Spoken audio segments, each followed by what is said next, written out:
Nombre chapitre 36.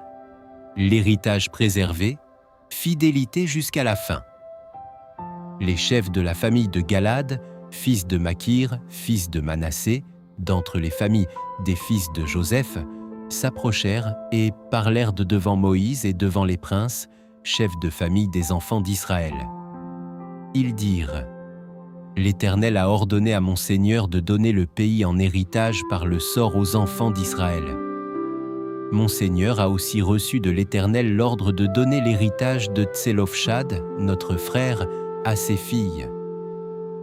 Si elles se marient à l'un des fils d'une autre tribu des enfants d'Israël, leur héritage sera retranché de l'héritage de nos pères et ajouté à celui de la tribu à laquelle elles appartiendront. Ainsi sera diminué l'héritage qui nous est échu par le sort.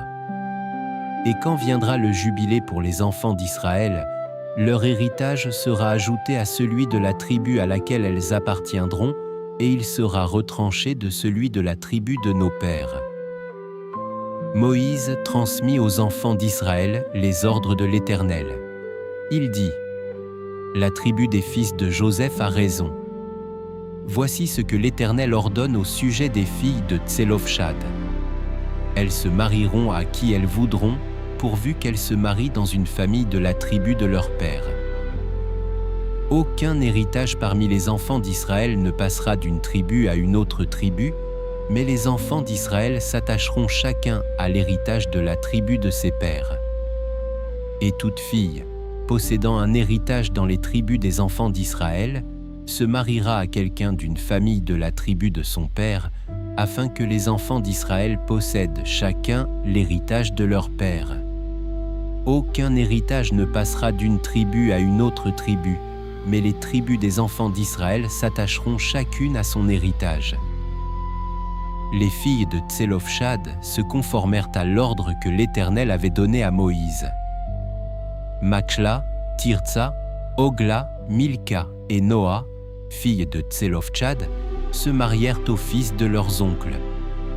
Elles se marièrent dans les familles des fils de Manassé, fils de Joseph, et leur héritage resta dans la tribu de la famille de leur père. Tels sont les commandements et les lois que l'Éternel donna par Moïse aux enfants d'Israël dans les plaines de Moab, près du Jourdain, vis-à-vis de Jéricho. En résumé, le livre se termine par une question sur l'héritage des filles de Tselofehad. Si elles épousent des hommes d'autres tribus, leur héritage passera à une autre tribu. Dieu ordonne qu'elles épousent des hommes de leur propre tribu pour préserver l'intégrité des héritages tribaux. Méditons. Le livre des Nombres commence avec un recensement et se termine avec un héritage préservé. Dieu veille à ce que chacun reçoive ce qui lui a été promis. Sa fidélité s'étend de génération en génération. Il ne perd rien de ce qu'il a promis de donner. Prions. Père fidèle, merci que tes promesses ne tombent pas. Ce que tu as dit pour ma vie, ma famille et mes descendants, garde-le et accomplis-le en ton temps.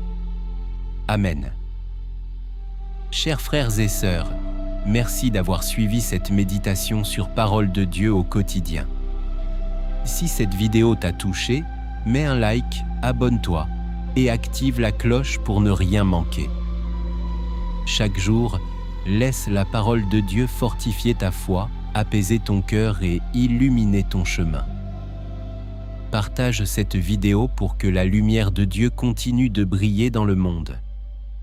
Et souviens-toi, Dieu t'aime et marche avec toi chaque jour. À très bientôt dans une nouvelle méditation de Parole de Dieu au quotidien.